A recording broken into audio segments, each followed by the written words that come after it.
Honorable Justices of the Supreme Court.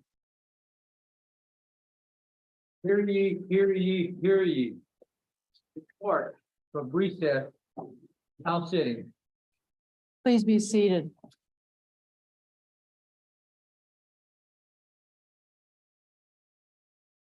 Good morning. Ask Mr. Doug Shima, the clerk of the appellate court, to please call the 10:30 docket, with apologies to everyone that tuned in to listen at 10:30 that we are running, our arguments this morning ran over, so we're running a little late. So I guess we'll call it the 10:50 docket this morning, Mr. Shima. Please.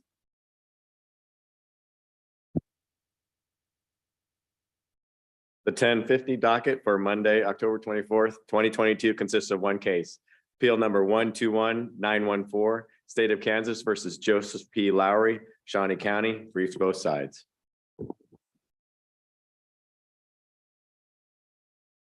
Good morning. May it please the court. Shauna Miller on behalf of Joseph Lowry, the appellant. May it please the court, Chris Elsleger, Deputy Solicitor General on behalf of the state, ready for argument. Your Honor, that's the only case for this docket. Okay, thank you, Mr. Shima.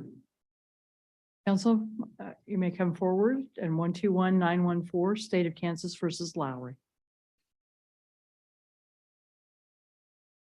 Before we begin, ask counsel to come to the lectern. I would note that Justice Evelyn Wilson has recused from this case. That means she will not participate in today's oral argument, nor will she participate in the court's conferencing of the case or in making of its decision. That, Ms. Miller? Would, just for clarity of the record, please restate your appearance and. Yes, may it please the court. Shauna Miller on behalf of Joseph Lowry, the appellant. I would like to reserve 3 minutes for rebuttal, if I may. 3 minutes reserved.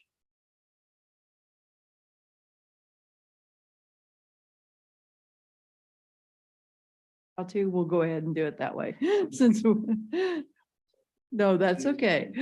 We're all getting used to this new. May it please the court, Chris Elsleger, Deputy Solicitor General on behalf of the state.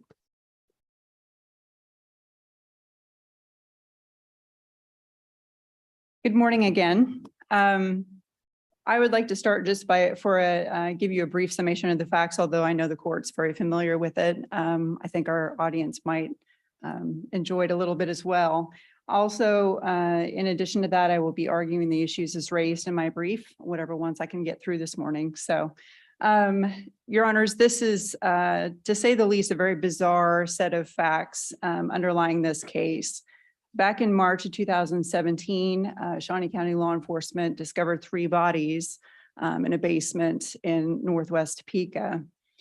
During the course of the investigation, as well as the trials that commenced thereafter, there was multiple different witness accounts, both eyewitness and otherwise, with varying version of events.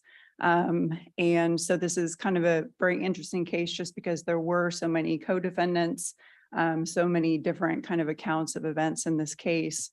Long of the short of it, though, ultimately, 4 individuals were found legally responsible for these homicides.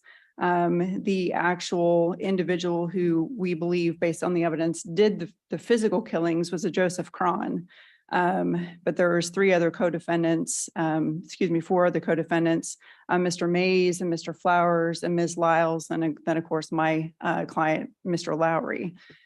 And we are here today to argue Mr. Lowry's case in this situation. So as the court's aware, 2 of the victims in this case were killed by ligature strangulation. One of the victims was killed by suffocation. And oddly, the nature of death was not a controversy in this case. It was essentially a legal responsibility case in that Mr. Cron was found actually responsible for the killings, but the other co-defendants were found guilty through more of an aid and abet type theory. Some of the issues that Mr. Lowry addresses in the appeal in this case is one specifically whether or not the court erred in not giving him his voluntary manslaughter lesser included jury instruction specifically as to count 6. Now, voluntary manslaughter, of course, is not legally appropriate when it comes to certain crimes, such as example, first-degree murder. However, it can be legally appropriate in certain situations. It's in our argument that this particular case, as to count 6, it would be legally appropriate. And that would be due to the death of victim Davis. The circumstances related to his death is that he actually tried to escape the situation in this house.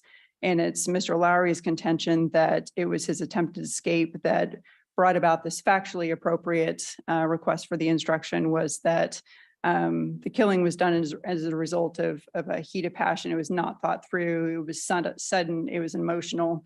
And Mr. Lowry believes that the factual scenario given rise to the killing would make it appropriate for him to request, and the court should have given the voluntary manslaughter instruction related to count 6 in this case. Can you just kind of walk me through that for a minute? Okay. I'm having a little bit of trouble. So someone is trying to escape, Yes. and so that brings on emotion. So he kills him because he's emotional that he's trying to escape. Right.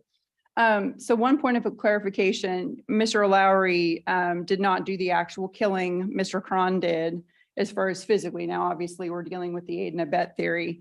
From various accounts on this case, was there at that time any sort of premeditation or thought process to kill Mr. Davis? We don't believe so, based off the evidence. Mr. Davis, by his attempting to escape, caused panic in an already very contentious, hostile situation. But it was by Mr. Davis causing this panic of specifically Mr. Cron that caused Mr. Cron to tackle him, subdue him. Based on some witness testimony, Mr. Lowry assisted in restraining Mr. Davis. And then it was actually Mr. Cron that ended up killing Mr. Davis How did as a he kill result him? of that. I'm sorry, How did he kill him? by strangulation with an electric cord. So you're saying there's no premeditation there? I think based off the facts as they came in at trial, that it was reasonable for Mr. Lowry to at least request that lesser instruction. I'm not saying that the jury would have decided necessarily one way or the other, but that it was both legally and factually appropriate on that count based off the underlying facts for Mr. Lowry to request that instruction and for the court to grant it.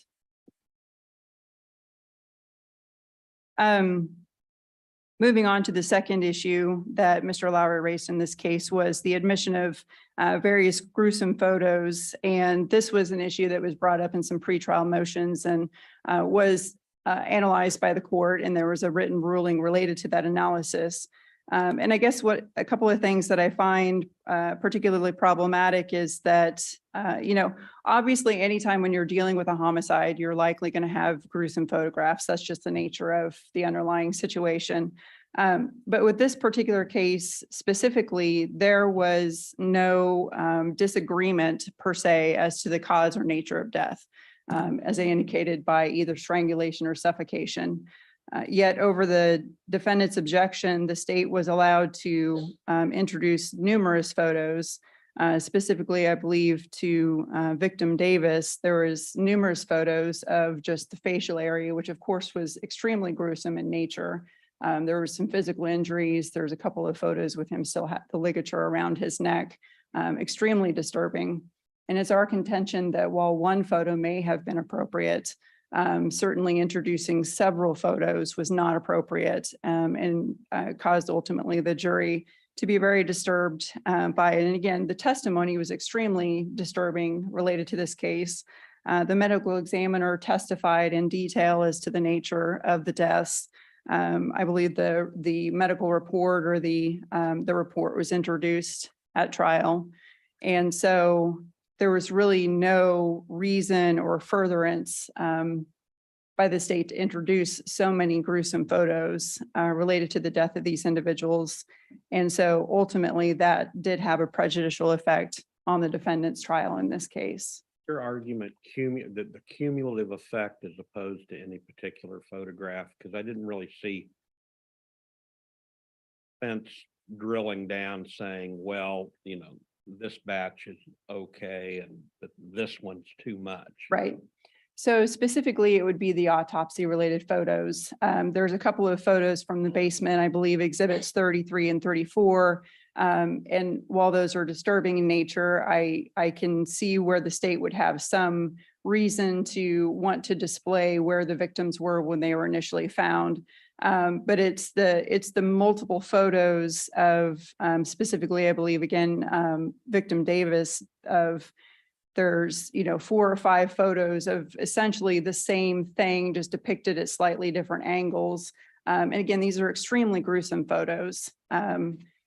And so it's our contention again, that while one photo may be relevant, that when you start introducing 3, 4, 5, especially when it's the same depiction, essentially just at different angles. Counsel, why is, if the photos are the same, why are 4 more prejudicial than 1? Or 10 or 20 or whatever? Well, just human nature of having to see photo after photo after photo after photo. And they're the same, but there are different angles. So for example, the front side, back side, or just slightly different. But if they're different angles, then they provide a different relevance to the case. I mean, that seems to me the tension at the heart of these photograph kinds of claims is if they're cumulative and repetitive, I have a hard time seeing how that enhances the prejudice. But if they're not cumulative, then why don't they come in? Right. So again, even though the photos are the same or similar, having to publish those photos in front of a jury again and again and again and again just re-evokes those emotion that the jury is seeing. And again, I know the court, either has or will review those. Are extremely graphic photos. And it's just human nature when seeing something like that It's a over and gruesome over. crime. I'm sorry. It's a gruesome crime. Absolutely, absolutely. But there's other ways to depict and present the evidence other than just relying on cumulative prejudicial photos. And if the nature of death was a controversy, yes, photos can be very valuable to explain the manner of death, but that was simply just not controversy in this trial. Counsel, can I ask you, it appeared to me though that the medical examiner walked through each of the photographs and sort of provided that sort of very clinical explanation as to each of the depictions and what the examiner was seeing from their perspective. Doesn't that sort of cut against the prejudicial impact argument when you couple the medical examiner's testimony with those photos? Yes and no. If the medical examiner was describing different injuries, so, an injury to the chest versus an injury to the face versus an injury somewhere else, then possibly yes. But when he's describing essentially the same injury over and over on different pictures that are very, very much the same, I think, again, you get into the prejudicial area. Secondly, again, the nature of death is not argued in this case. We know that how they died through the strangulation. And so while that may be important in some cases, for example, we don't know which stab wound was the fatal stab wound, so you show various ones. That's just not the situation in this particular case. All right, I have just a few more seconds, but I'll move on. I'm actually going to skip to the last argument, which is cumulative error in this case. So I'm asking the court that even if the court doesn't find that each of the individual issues that I raised in my brief to be inappropriate, I would ask the court to find that based off the cumulative effect of the various errors that we've raised, that Mr. Lowry certainly did not receive ultimately a fair trial, that this cumulative effect of the errors could have affected the outcome of this trial very significantly. And I would ask the court to find that even though the evidence could be overwhelming, I think that if the court had given the lesser included instruction, if the court had given the compulsion instruction as requested by Mr. Lowry, and if the court had limited the gruesome photos in this case, that even though the overwhelming nature of the evidence related to certain other co-defendants, the outcome very well may have been different for Mr. Lowry. So I'm asking the court to find on that issue as well. And with that, I will turn it over to counsel.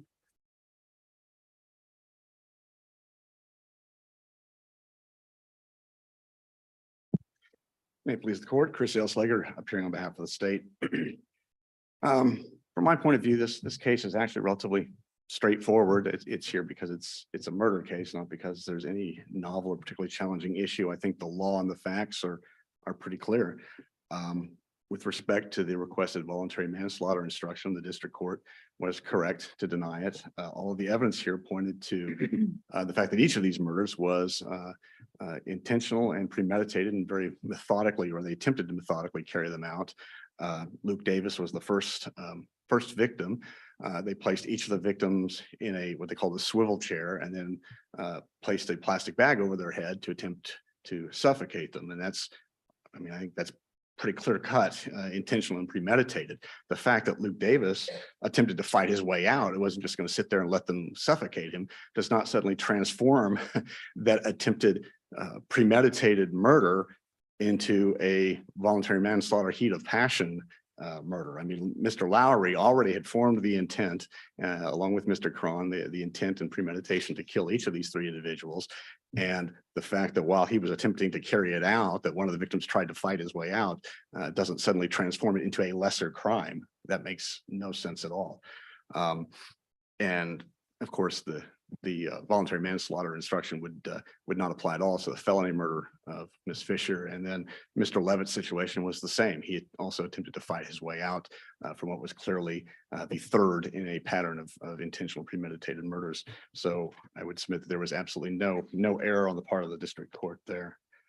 With respect to the photos, as I point out in the brief, it was not clear exactly, the appellant didn't specifically identify specific photos that felt were objectionable or too gruesome or cumulative. But looking at the record, there were a number that were objected to. And so as I submit to the court, those that were not objected to, of course, were not preserved for appellate review. And the ones that were objected to, if you look at the record, the district court analyzed each of them and came up, found a reasonable reason that the state wanted to present them, found that they were all relevant and not cumulative. I think at one point the judge said, look, just because they show the same picture more than once doesn't make it cumulative. It's just useful for different people's testimony. All were tied to the testimony of either the crime scene investigator or the coroner or one of the other witnesses. And looking at them, gruesome is, I suppose, a subjective term, but there wasn't anything particularly gruesome about these photos. I know I've seen much more gruesome photos and this court has as well in other cases. I don't think you could look at these and say, oh, these are just over the top gruesome. I mean, they were relevant to show the position of the bodies as the police found them. They were relevant to assist the coroner in his testimony. So I think it's a stretch to suggest that they were gruesome or cumulative. And then finally, on the matter of compulsion, of course, compulsion is legally not a defense to murder. So to that extent, it just doesn't apply. So the district court was correct to deny it on that grounds.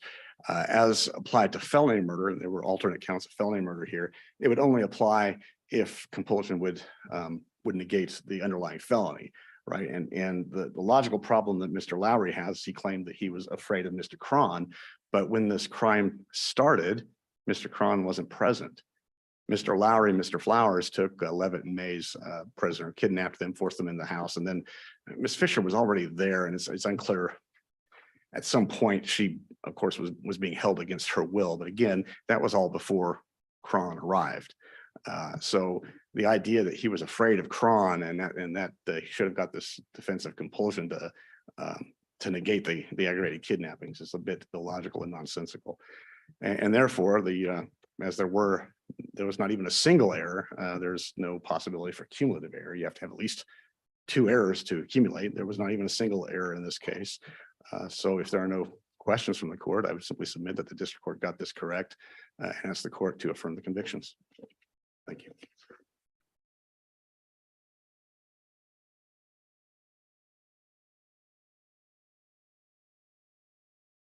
Just very briefly, to address the cumulative argument, counsel is correct that, excuse me, the compulsion argument, counsel is correct, and that is not a defense to murder. And as stated in our brief, that is a defense, in this case, could be a defense to the aggravated kidnapping. So just clarification on that issue, that could have been a argument or an instruction that could have been given by the court. And in fact, one of the co-defendants, Mr. Mays, exactly kind of the same underlying situation where he could have argued compulsion as a defense. And I think the state recognized that as well, that he was in the middle of a situation and he articulated that Mr. Cron clearly was the one who was in control in this situation. There's other testimony from other witnesses that indicated that Mr. Cron was the one that was really running the show and that other people were fearful of him. So it's our contention that it does not take much to allow a defendant to request that instruction, and that it should have been given related specifically to the aggravated kidnapping charges in this case. So unless the court has any other specific questions, that was the only other issue I wanted to address. All right. Thank you so much for your time this morning. Thank you to counsel for your arguments in this matter. Again, we will take this case under advisement. Court will conference the case later today and assign a justice to draft the opinion. Continue to work on that until we reach a final decision that is published on our kansascourts.org website. With that, we will be in recess until 9 a.m. tomorrow morning.